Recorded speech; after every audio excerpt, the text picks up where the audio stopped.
Has your life ever been touched by the supernatural? Are you a believer in the constant battle of good and evil? Have you ever felt the cold presence of death? Join us as we conjure the devil. But first, a word from our sponsors.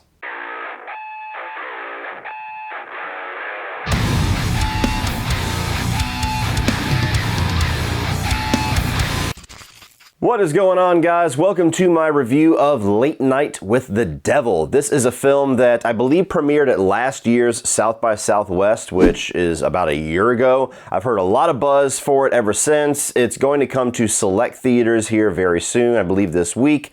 Was nowhere near me, so luckily I was able to get a hold of a screener and check this out last night. So Late Night with the Devil is a supernatural horror film that is presented as this master tape of this late night talk show in the 1970s. There was a Halloween episode that aired in 1977 where a lot of crazy shit happened, and so the film is the actual footage of the aired episode spliced in with some of the behind the scenes footage, as well as some things that are just things that were never on camera, but part of the story of David Dismouchian's character. And essentially what his character is somebody who is trying to rise to the ranks of somebody like Johnny Carson, but can never quite get there, is never anywhere near a ratings behemoth as people like Carson. And this Halloween episode is basically his last-ditch effort to mine a lot of views, to do something that is going to make him a star, an icon of the late night talk show scene in the 70s, and shit goes wrong. So starting off with the positives for Late Night with the Devil, I absolutely loved the way that this movie was presented as an actual episode of television from the 1970s. I think they did a fantastic job as far as production goes,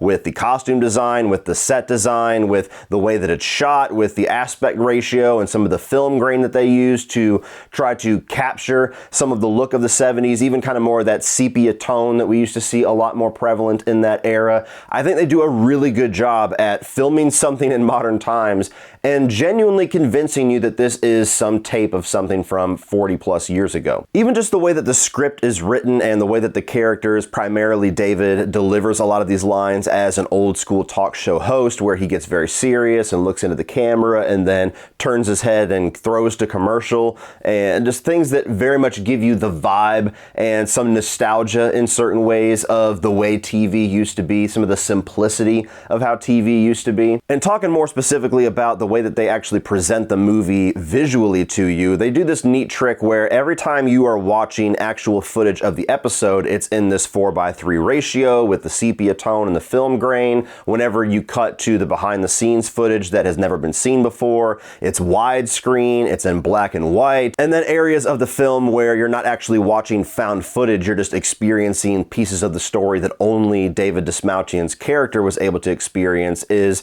actually a full screen and looks modern and looks clean as if a modern day picture. And it's always cool when you have a director that's able to utilize just simple tricks like that to actually enhance what he's doing on screen. Sometimes I feel like aspect ratios are a little, I hate to say pretentious, but just extra fluff. They don't necessarily serve the story sometimes, like, Saltburn, for an example. I don't understand why that movie was in a square ratio. But here it has a purpose. It has a voice in and of itself of what it's trying to convey to the audience. It kind of is a part of the storytelling in each of these three different styles of filmmaking that are coming together to make this film. I also thought David Dismouchian was awesome here. This is maybe his best performance yet. This is one of the more serious roles that I've seen him do. He's always been a great actor, and I'm glad that here very recently he's starting to really get a nice bump to where he's showing up more. He's getting more screen time, bigger roles. Here he's actually the lead. I feel like he's one of those guys that is eventually going to be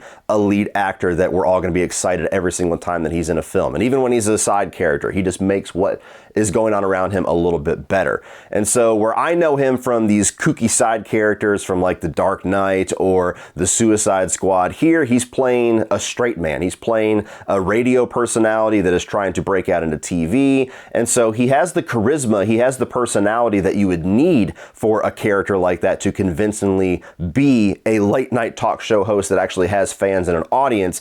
But there's moments where he has to get serious, there's moments where he has to get dramatic, he has to get scared, and he sells you on it the entire movie. I also really liked the practical effects that they have here. Now, this is not a hugely effects-driven movie. There's not like a ton of gore and a ton of special effects on display. It's pretty much all relegated to the third act of the film. But what you have here is a really interesting mix of having convincing, modern practical effects while also having some effects that very much feel intentionally vintage. They feel like something out of the 1970s. And I could see some people watching this and thinking that those scenes specifically stand out as being kind of bad effects or not nearly as convincing as some of the others. And I honestly think that's by design. And I'm not usually one to make excuses for the filmmakers in that regard. It feels like it's intended to match the era that this film is supposed to be presented as, the 1970s, 1977. Like the worm effects and some of the other things that we get in the third act genuinely feel like something that I would unearth in some old school horror film from that era. And finally, I do think they do a pretty good job at establishing some social commentary here. It's nothing that is going to be offensive to anybody. It's more or less just a commentary on the price of fame and how far people will go for fame, what they're willing to sacrifice for fame. And that is a theme, that's an idea that is never going to die, that is never going to not be relevant. It's just going to go from late night talk show hosts in the 70s to nowadays, YouTubers, people like me. And so it's something that no matter how many times we've seen a movie try to commentate on it, it's always interesting to see a new perspective on that idea. So while not an original idea by any means, I thought they did a pretty good job at having their own voice at discussing the subject. Moving on to the mixed, I'm not going to get in any specific detail here, but the third act doesn't completely work for me. And I do feel like that's going to be a very divisive element of this movie. I've already seen other people say they love how this thing comes together in the end and they love where things go. And I've also seen people that watched the screener that I did that said it didn't quite work for them. So you're going to find a lot of different opinions on this. For me, it's one of those third acts where you just get an overload of information while simultaneously getting an overload of new questions that don't necessarily get an answer in the film. And it's all going to depend on your own personal taste. There's times where I love having kind of unanswered questions and having more of a nondescript narrative that I'm able to piece together myself and kind of come to my own conclusions with. And sometimes that's frustrating. Sometimes I wanted more answers out of the film. Sometimes I wanted them to give me a little bit more of a concrete direction to take my thoughts.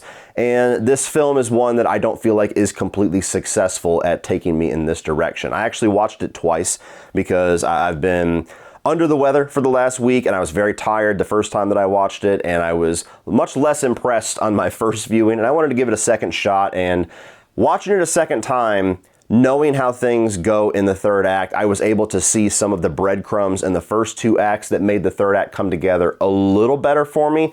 But I still feel like it's not a completely satisfying ending for my own taste. There's a lot of things that you have that are raised questions throughout the first two acts that are completely neglected to be answered by intent.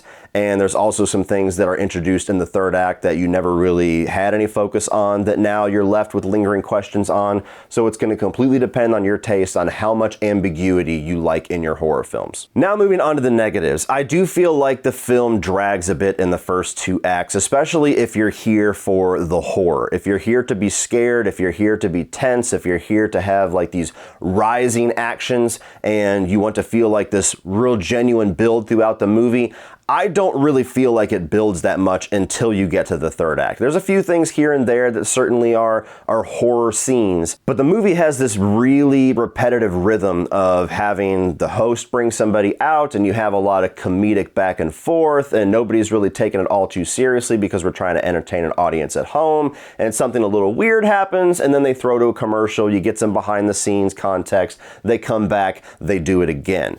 And you have that about 3 or 4 times before anything genuinely unnerving happens. So it is a movie that tests your patience a little bit, and if you're somebody like me where the third act is not the best payoff in the world, it feels like it drags a bit more than it should. And finally, there were a number of special effects in here that was CGI that I was not impressed with, and I don't feel like it was intentionally throwing back to an older era the way that some of the lower grade practical effects were. It just felt kind of odd and out of place, especially for a film that is so practical throughout the entire thing. When you get to a section in the film that is extremely CGI heavy, it just looks silly to me. It wasn't scary, it wasn't intense in any way, it wasn't like a unique design that I hadn't seen before, and so I was impressed by that. It just kind of felt odd and felt like this weird, unique decision for the sake of being unique, without getting into too much detail. So whenever it relied on actual digital effects, CGI effects, I don't think it worked at all. Overall, guys, I did enjoy this movie. I'm not nearly on the hype level that I've seen a lot of people present this film with since South by Southwest. Maybe I'll be on an island with that one, or maybe it's just a simple fact that most times festival buzz is a bit inflated because of the festival experience. But it's really an interesting movie to check out. It's going to be on Shudder here eventually, so if you can't see it in select theaters, keep an eye out for it on Shudder. It's worth checking out for the 70s production and David Dismalchian's performance, if nothing else. Just temper your expectations with where things are eventually going to go, because I feel like it's going to be a divisive film. Well, that's it for this one, guys. If you enjoyed that, please click over here for all of my 2024 new release reviews. And if you like these festival-style horror films, check out my ranking of all of last year's Fantastic Fest films. Like, share, hit that subscribe button so you don't miss everything in the future. And as always, remember, opinions are like assholes, but that doesn't mean you have to be.